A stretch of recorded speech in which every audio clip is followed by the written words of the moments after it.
The morning the river forgot its bounds, the city smelled of wet iron and diesel and the clean, sharp tang of rain. Clouds had been building for days like a muttered argument over the inland hills, and by dawn the old weather maps, those polite technical drawings that never seemed to reflect the scale of what nature was ready to do, showed only a stubborn crimson smear along the watershed, an unreadable statistic that hid the roaring logic of water in motion. People who lived near the Golden Bridge woke to the usual sounds first. The distant hum of traffic, the early shouts of construction crews resetting lights, the kettle whistles in tiny apartments above bakeries. But underneath the ordinary, there was a new vibration. A low, hungry pressure moving through the concrete, through the pilings and the cables that had been the city's arteries for a century, a pressure the engineers would later name and file away under technical terms. All the survivors called it something older and lonelier, hungry. By mid-morning, the rains were no longer rain, but a smear of gray over everything, and the river, swollen beyond what anyone had modeled, began to suck at the banks with a violence that made the trees along the shore lean like old men in a gale. The Golden Bridge, a slashing arc of steel and rivets that had for decades been photographed twice a day by tourists and citizens alike, stood like a promise over the swollen water, its walkway slick with the film of city runoff, its great cables taut as bowstrings. Owen as bowstrings. Commuters streamed across in a small, steady tide. Buses that smelled of warm seats and hurried passengers, delivery vans with stacked parcels, bicycles with mud-splattered fenders. A man with a toddler hooked on his shoulders, pointing up at the arches and saying something about how everything looked like a painting this morning. In the Municipal Emergency Center, monitors flickered as telemetry showed surprising and then alarming spikes. Sensors at the bridge's southern pier reported rising forces from beneath, the underpinning soil behaving as if some giant had taken to untying itself beneath the surface. A voice from the bridge maintenance team suggested lowering traffic. A council member, seeing the evidence, pushed for immediate closure. But information cascades in odd ways in a living city. Lines of communication stretched, the radio frequency congested. A police lieutenant opted for cordoning one lane to avoid paralyzing downtown, and life kept threading itself over the span. Nobody liked to imagine catastrophe. It is an unneighborly, expensive idea. At noon, the rain intensified into an appalling, consistent drumming, the kind that makes even the hardiest shopkeeper glance upward in a small, private prayer. The water was overtopping levees miles upstream, and everything that could be washed downstream had been swept into the river's teeth. Uprooted trees, disassembled houses, insulation, and furniture. The pale, flapping roof of a trailer home. Hidden beneath this debris with possible to model and impossible to see were currents wrapping and knotting.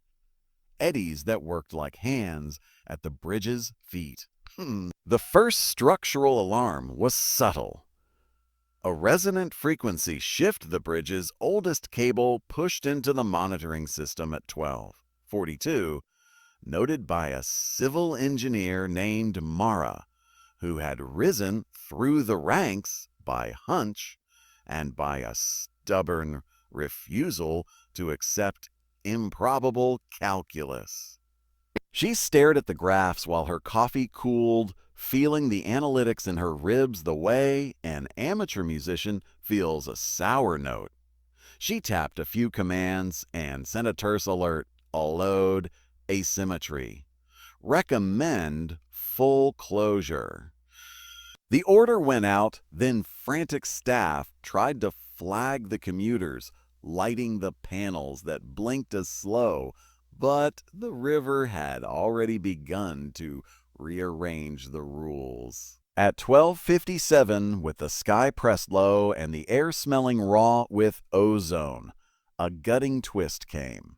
Mud and a tangle of washed timber struck the southern pier with a force no one had predicted, a blowful of angry fresh water that stripped at the pier's concrete like teeth at soft bread.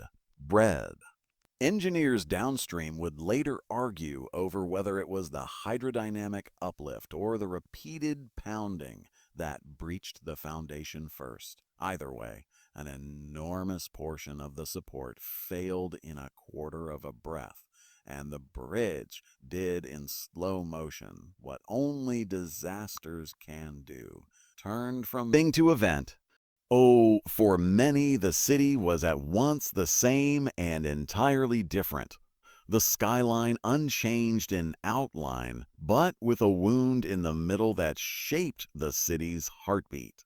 Even as the new span rose, sleek, purpose-built, an amalgam of the best technical minds' ideas and the community's hard-won demands, the river remained sovereign. It had taught its lesson without malice, and the city, when it looked at the new structure, had to negotiate with that lesson constantly, to be grateful for the engineer's guile and the architect's good sense, to be forever watchful. To teach children the double lesson of human achievement and human fallibility. In time, tourists returned, drawn by the magnificence of the span and the tragic romance of history. They photographed the new bridge with the same hungry eyes as before, leaving behind comments online like small offerings. The survivors, the rescuers, the families of the lost, some found closure, some did not. Some married that autumn, some moved away, some opened little cafes, selling soup and coffee to fishermen and workers. Some devoted their lives to public service, determined that the bridge would be a cautionary tale and not a repeating pattern. At night, when the new lights on the span threw a constellation of reflections onto the slow river, people would sometimes gather on the western shore to watch and to be quiet together. The ritual of those who have seen something catastrophic and refuse to let it flatten them. They stitched their grief into neighborhoods and murals and into the very planning documents that would, hopefully, keep future generations safer. And while the city never forgot the day, the Golden Bridge crashed under the river's unrelenting will. It learned to carry that memory like any scar, an ache that could be tender and instructive, a mark that reminded the living how close they had been to losing everything, and how, in the ruptured hours when the world had gone wrong, ordinary people had invented extraordinary love.